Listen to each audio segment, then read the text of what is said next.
So, the purpose of this series goes beyond my story and how I rebuilt myself after losing the one identity I trusted. I made it to point of what life does to all of us, because whether you grew up in a foreign country like I did, or you grew up in your own hometown, life has a way of shaping you in ways you never asked for. Some of us were forced to grow up too early. Some of us learned independence for the wrong reasons.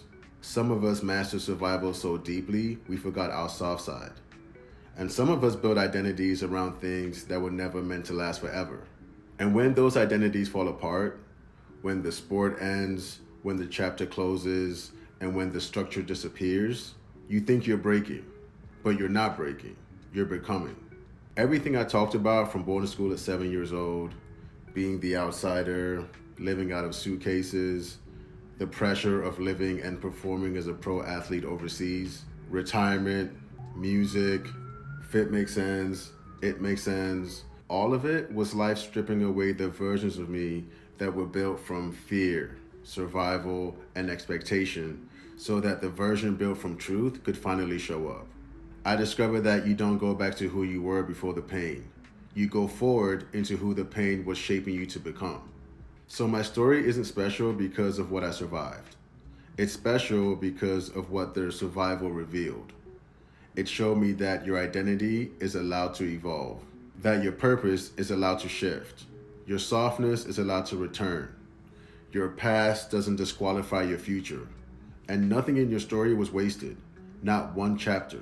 The discipline from my childhood, the resilience from boarding school, the leadership from sports, the emotional depth from the transition, the creativity from music, and the purpose behind Fit Makes Sense all came from the same place: alignment.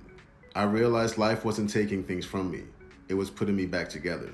So if you're watching this and you feel lost, confused, in between chapters, or feel like the world moved on and you're still trying to figure out who you are, listen when I tell you, you're not behind, you're not broken, and you're definitely not done. You're simply in the part of the story where the old identity dissolves so the real one can finally step forward. My life didn't make sense while I was in it. And I know that sounds a bit weird to say, but it only made sense when I realized the story wasn't about the chapters, but about who I became because of them.